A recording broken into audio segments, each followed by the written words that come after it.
Ano po yung pinakamasayang salita? What is the happiest 5-letter word? Ano po sa tingin nyo? Ano yung salita na makakapagbigay sa'yo ng tuwa? Money? Pera? 5 letters.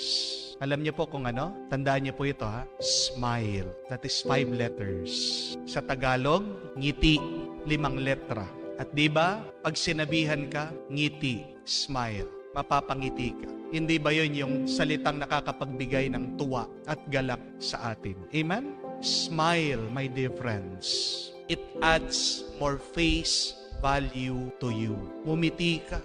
Hindi ka lang magiging masaya, gaganda ka pa.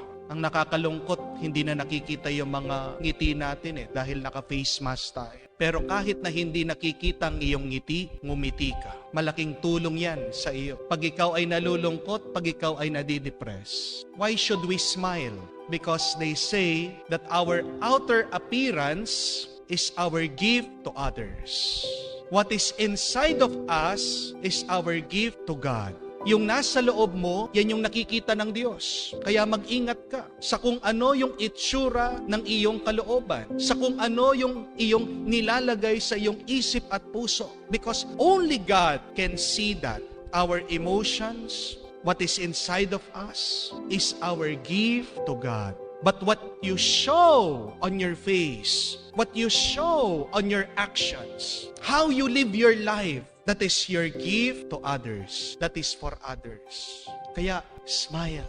Kung yan lang yung maibibigay mo sa iba, malaking bagay na yan. Hindi lang yan tulong sa iyo, tulong mo na rin sa iba. Because smiling is contagious. Happiness is viral. Kesa naman sa lungkot, depression, yung ating pinapakita at kinakalat. Please, be pleasant. Start with your smile. Bakit po ang ating Panginoon, nakita siya na napakaliwanag ng kanyang muka, ng kanyang pananamit? That is the smile of Jesus to the apostles, to the disciples, to all of us. Hindi natin makita yung nasa loob ng ating Panginoon Ang nakakakita lang nung nandun sa kanyang kalooban, yung kanyang Ama. Pero kahit sa ilang saglit lang, ipinakita niya ito sa atin. Para saan? Para tayo ay matuwa, para tayo ay magalak. Meron pong salita sa Old Testament in the Psalms saying, "May your face, O God, shine on us."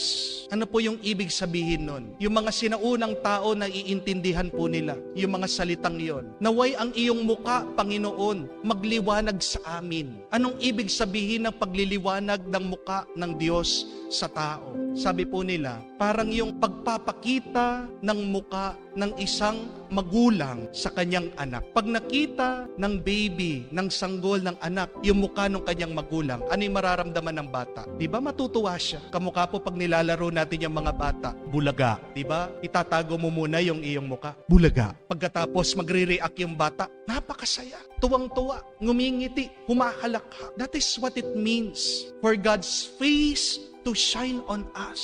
Pag nagliliwanag ang muka ng Diyos sa atin, ito'y nagbibigay ng tuwa at ng galak. At tayo din sana, bilang mga tagasunod ni Kristo, tayo din sana, bilang mga Kristiyano, sana tayo din ay maging nagliliwanag na muka ng Diyos, nagliliwanag na muka ni Kristo dito sa mundo. Does God's face shine on your face? Does your presence give joy and happiness to others? Kung hindi ka nakakapagbigay ng tuwa at galak sa iba, hindi ka nagiging tunay na tagasunod ni Kristo. Kung dahil sa iyo nalulungkot ang iba, kung dahil sa iyo nadidepress ang iba, mag-isip-isip ka. Suriin mong iyong sarili. You are not becoming a real follower of Christ. Kung nagliwanag yung muka, yung pangangatawan ng ating Panginoon, yan yung nagbigay ng pag-asa sa kanyang mga alagad at disipulo nung panahon na sila ay nalulungkot dahil pinako siya sa Kalbaryo. Sana kahit din po tayo, kahit sa ilang saglit lang, magbigay ka ng tuwa at pag-asa sa iba. How? It's very simple. Just smile.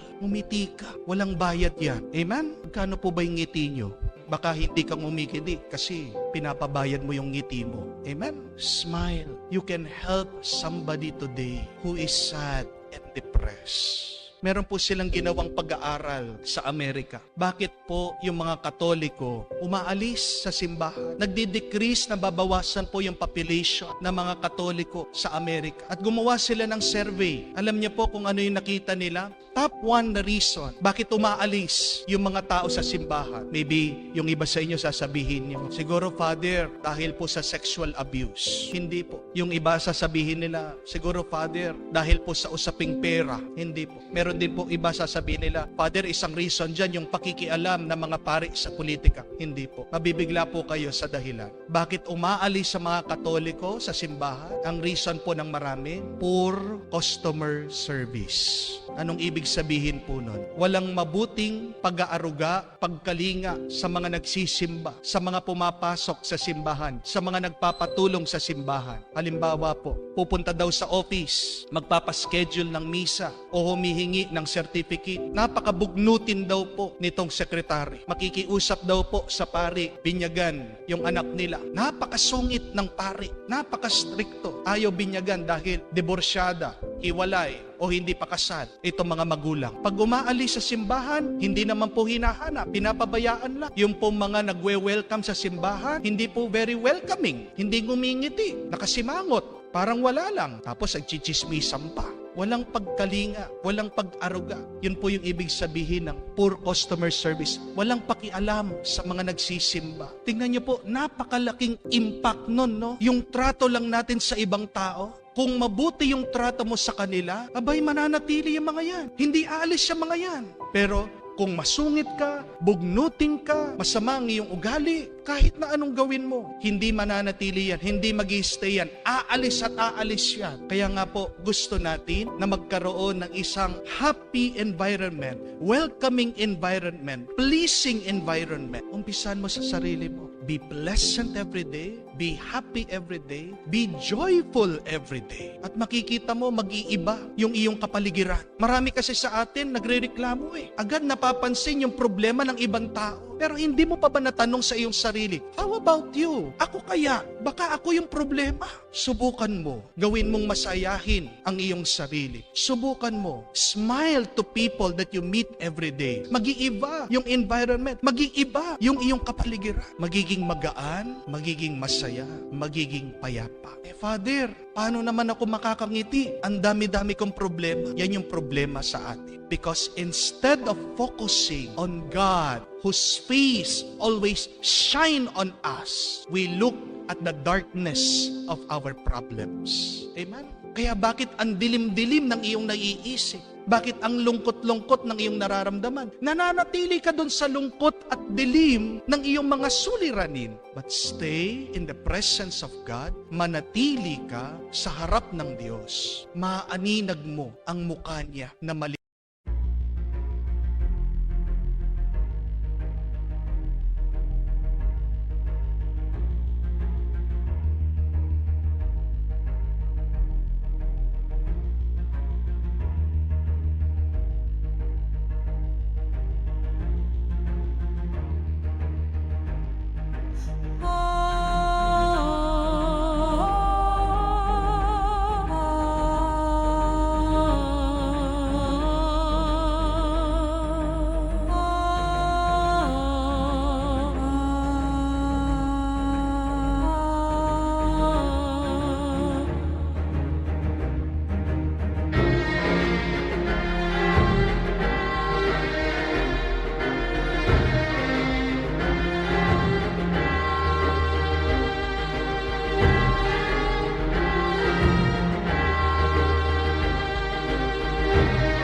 liwanag na nagbibigay sa iyo ng tuwa at galak. Kaya nga, kakayanin mo rin ang maging masaya araw-araw.